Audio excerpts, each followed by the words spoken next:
नमस्ते।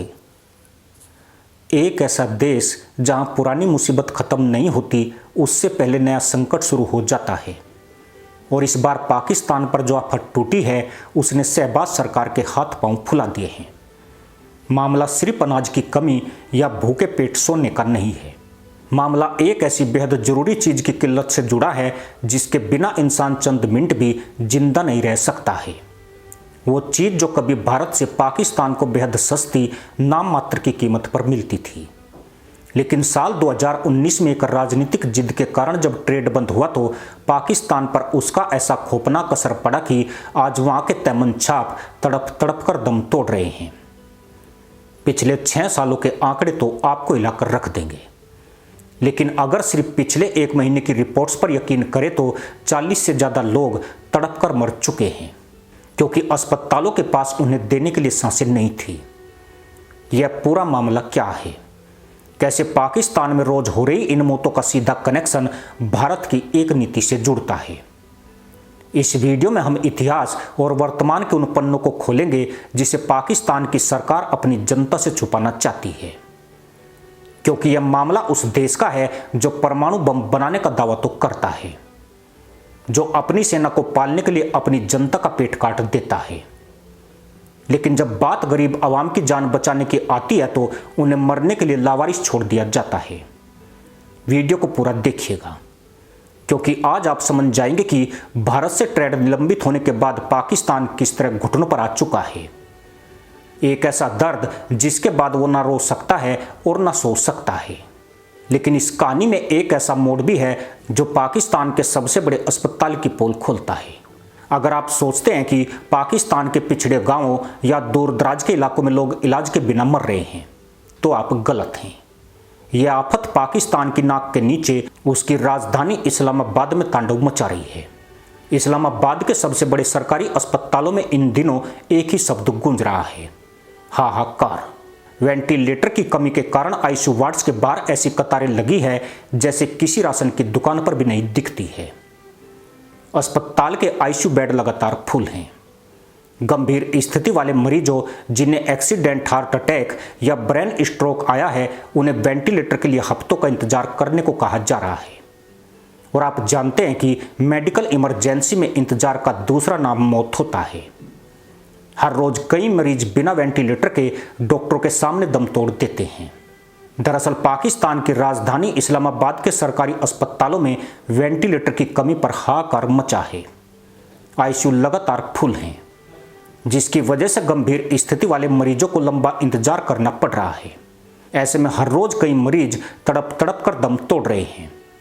यह सिर्फ इस्लामाबाद का हाल नहीं है, पूरे देश के सभी सरकारी अस्पतालों में यही मारामारी है। पाकिस्तान की यह पोल कभी नहीं खुलती अगर देश के वरिष्ठ पत्रकार आबिद रजा काजमी इस किल्लत का शिकार होकर नहीं मारे जाते। स्ट्रोक आने के बाद डॉक्टरों ने उन्हें वेंटिलेटर पर रखने की सलाह दी थी, लेकिन पीआईएमएस के सभी 12 वेंटिलेटर फुल थे। इससे पहले परिवारजन उन्हें प्राइवेट हॉस्पिटल लेकर जाते वह हूर मिशन पर निकल गए।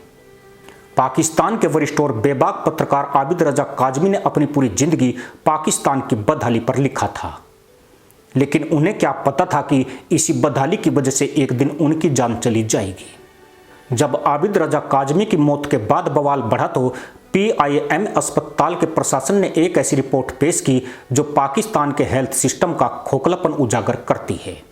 कागजों पर पीआईएमएस अस्पताल में कुल 90 वेंटिलेटर मौजूद है, लेकिन हकीकत यह है कि ये 90 वेंटिलेटर साल के 365 दिन और 24 घंटे फुल रहते हैं। अब आप सोचेंगे कि 90 वेंटिलेटर कम तो नहीं होती, फिर इतनी मारामारी क्यों है? तो इसके पीछे का गणित समझिए। पीआईएमएस अस्पताल का निर्माण तब हुआ था जब इस्लामाबाद की आबादी महज 5 लाख के आसपास हुआ करती थी।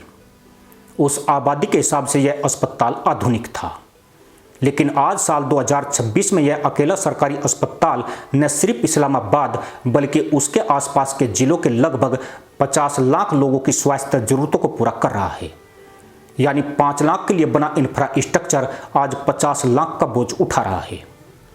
लेकिन कहानी यहीं खत्म नहीं होती। अमीर और रसूखदार लोग तो प्राइवेट अस्पतालों का रुख कर लेते हैं। लेकिन पाकिस्तान की आम जनता के लिए प्राइवेट अस्पताल किसी कसाई खाने से कम नहीं है। पाकिस्तान के किसी भी सामान्य प्राइवेट हॉस्पिटल में वेंटिलेटर का एक दिन का खर्च लगभग 3 लाख पाकिस्तानी रुपए है। जरा सोचिए, 3 लाख रुपए प्रतिदिन। जिस देश में आम आदमी की महीने की तनख्वाह 25 से 30 हजार रुपये हो, वह एक दिन का 3 लाख रुपए का खर्च कैसे उठा सकता है। नतीजा यह होता है कि गरीब परिवार अपने मरीजों को प्राइवेट अस्पताल ले जाने की हिम्मत ही नहीं जुटा पाते हैं। वे सरकारी अस्पतालों के गलियारों में स्ट्रेचर पर अपने अपनों को तड़पते हुए देखते हैं और हर महीने ऐसे सैकड़ों मरीज बिना इलाज के दम तोड़ जाते हैं। लेकिन अब आपके दिमाग में सबसे बड़ा सवाल आ रहा होगा, आखिर पाकिस्तान ने वेंटिलेटर खरीद क्यों नहीं लेता? क्यों पाकिस्तान की सरकार इन मशीनों को विदेशों से इंपोर्ट नहीं कर पा रही है? और यहीं से शुरू होता है असली खेल, जिसका कनेक्शन सीधा भारत से है। वेंटिलेटर की इस किल्लत के पीछे कोई साधारण कमी नहीं है। इसके पीछे छुपा है पाकिस्तान का वो आत्मघाती फैसला जिसने उसकी पूरी आवाम को मौत के कुएं में धकेल दिया। साल 2019 से पहले की हकीकत यह थी कि पाकिस्तान अपनी मेडिकल जरूरतों के लिए पूरी तरह भारत पर निर्भर था। भारत से हर साल करोड़ों डॉलर की जीवन रक्षक दवाइयां, vaccine, surgical equipment, ICU bed और वेंटिलेटर पाकिस्तान आयात करता था। लेकिन फिर आया 5 अगस्त 2019 का वो दिन जब भारत ने जम्मू कश्मीर से धारा 370 हटाने का ऐतिहासिक फैसला किया। भारत के इस आंतरिक फैसले से पाकिस्तान में ऐसा हड़कंप मचा कि वहां की सरकार ने गुस्से और बौखलाहट में आकर एक तरफा फैसला ले लिया। पाकिस्तान ने ऐलान कर दिया कि वह भारत के साथ अपने सारे व्यापारिक और कूटनीतिक संबंध तोड़ रहा है। पाकिस्तान को लगा कि ट्रेड बंद करने से भारत को भारी नुकसान होगा, लेकिन भारत का तो कुछ नहीं बिगड़ा, अलबत्ता पाकिस्तान ने अपने ही पैरों पर कुल्हाड़ी मार ली।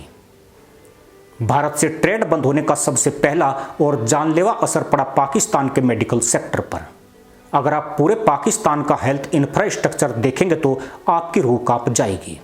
पूरे पाकिस्तान में लगभग 1300 के करीब सरकारी अस्पताल हैं, लेकिन हैरान करने वाली बात यह है कि इनमें से अधिकांश अस्पताल 50 से 70 साल पुराने हो चुके हैं। पिछले 30 से 35 सालों में पाकिस्तान की किसी भी सरकार ने देश में एक भी नया बड़ा सरकारी अस्पताल बनाने की जहमत नहीं उठाई। नतीजा यह हुआ कि आज ये अस्पताल मरीजों को जिंदगी देने वाले केंद्र नहीं बल्कि डेथ ट्रैप यानी मौत के कुएं बन चुके हैं, जहां क्षमता से 5 गुना ज्यादा मरीज हैं, वेंटिलेटर टूटे पड़े हैं और बुनियादी दवाइयों का नामो निशान नहीं है। पाकिस्तान के इस चरमराते सिस्टम को जो आखिरी सहारा मिल रहा था वो भी साल 2019 में हमेशा के लिए खत्म हो गया। क्या आप जानते हैं कि साल 2019 से पहले भारत अकेले पाकिस्तान को हर साल करीब 1600 से 2000 करोड़ रुपए की जीवन रक्षक दवाइयां, वैक्सीन और मेडिकल का कच्चा माल निर्यात करता था। पाकिस्तान की कुल दवाओं की मांग का 50 से 60% हिस्सा सीधे भारत से जाता था, लेकिन एक झटके में यह सप्लाई लाइन कट गई। भारत दुनिया की फार्मेसी कहा जाता है। भारत में बनने वाले मेडिकल उपकरण और वेंटिलेटर पूरी दुनिया में सबसे किफायती और बेहतरीन माने जाते हैं। पाकिस्तान को भारत से वेंटिलेटर आधे से भी कम कीमत पर बेहद कम ट्रांसपोर्टेशन कॉस्ट के साथ मिल जाते थे। लेकिन जब से भारत से रास्ते बंद हुए, पाकिस्तान को मजबूरन चीन और पश्चिमी देशों का रुख करना पड़ा और यहीं पर पाकिस्तान के साथ एक बहुत बड़ा धोखा हो गया। चीन और पश्चिमी देशों से मिलने वाले वेंटिलेटर और उपकरणों की कीमत भारत के मुकाबले कई गुना ज्यादा थी। ऊपर से डॉलर की कमी और पाकिस्तान के दिवालिया होने की स्थिति ने इन महंगे उपकरणों को खरीदना नामुमकिन बना दिया और यहीं पर पाकिस्तान ने खुद को आत्मनिर्भर दिखाने के लिए एक और ड्रामा किया था, जिसका अंजाम बेहद मजाकिया और शर्मनाक रहा। जब चीन से वेंटिलेटर खरीदना महंगा पड़ने लगा और जनता सड़कों पर आने लगी तो शहबाज सरकार और वहां के वैज्ञानिकों ने एक बड़ा दावा किया। उन्होंने कहा, हमें भारत या चीन की जरूरत नहीं है, पाकिस्तान अब खुद अपने वेंटिलेटर बनाएगा। बड़ी बड़ी प्रेस कॉन्फ्रेंस की गई, टीवी पर सुर्खियां बनी कि पाकिस्तान ने स्वदेशी वेंटिलेटर तैयार कर लिया है।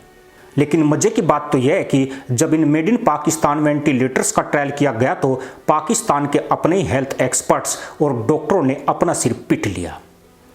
डॉक्टरों की जांच में सामने आया कि पाकिस्तान में बने इन वेंटिलेटर्स की मैन्युफैक्चरिंग लागत भारत से इंपोर्ट होने वाले वेंटिलेटर से कहीं अधिक थी। और लागत तो छोड़िए, इनकी क्वालिटी इतनी खराब और घटिया पाई गई कि इन्हें मरीजों पर इस्तेमाल करना सीधे उन्हें मौत के मुंह में धकेलने जैसा था। ये मशीनें ऑक्सीजन का प्रेशर कंट्रोल नहीं कर पा रही थी। नतीजा यह हुआ कि पाकिस्तान का यह प्रोजेक्ट पूरी तरह फ्लॉप हो गया और करोड़ों रुपए पानी में बह गए। आज भी सच्चाई यह है कि पाकिस्तान के अस्पतालों में जो मुट्ठी भर वेंटिलेटर सही सलामत काम कर रहे हैं, उनमें से अधिकतर मेड इन इंडिया हैं, जो 2019 से पहले खरीदे गए थे। अब वे मशीनें भी पुरानी हो रही है, उनके स्पेयर पार्ट्स नहीं मिल रहे हैं क्योंकि भारत से व्यापार बंद है। आज पाकिस्तान एक ऐसे दोराहे पर खड़ा है जहां एक तरफ उसकी राजनीतिक और कश्मीर को लेकर झूठी जिद है और दूसरी तरफ उसकी बेकसूर आवाम की जिंदगी। पाकिस्तान के हुक्मरान आज भी कश्मीर का राग अलापते नहीं थकते। वे अपनी फौज के बजट को हर साल बढ़ाते हैं ताकि भारत से मुकाबला कर सके, लेकिन वे यह भूल जाते हैं कि जिस देश की आवाम को अस्पतालों में वेंटिलेटर और दवाइयां नसीब ना हो, वो देश जंग क्या अपने अस्तित्व की लड़ाई भी नहीं जीत सकता। भारत से ट्रेड निलंबित करके पाकिस्तान ने अपनी जनता को घुटनों पर ला दिया है। आज स्थिति यह है कि पाकिस्तान के हुक्मरान बंद कमरों में भारत से दोबारा व्यापार शुरू करने की भीख मांगते हैं, लेकिन सार्वजनिक मंचों पर आते ही अपनी आवाम को भड़काने के लिए पुराना कश्मीर का राग छेड़ देते हैं।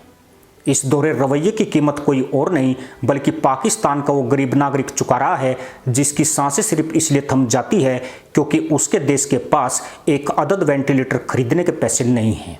अब देखना यह है कि क्या पाकिस्तान की सरकार अपनी आवाम को इस तड़प तड़प कर मरने वाली स्थिति से बाहर निकालने के लिए अपनी जिद छोड़ेगी, या फिर इसी तरह हर महीने सैकड़ों आबिद रजा काजमी सिस्टम की बलि चढ़ते रहेंगे। इसी के साथ अनुमति दोस्तों, जय हिंद, वंदे मातरम।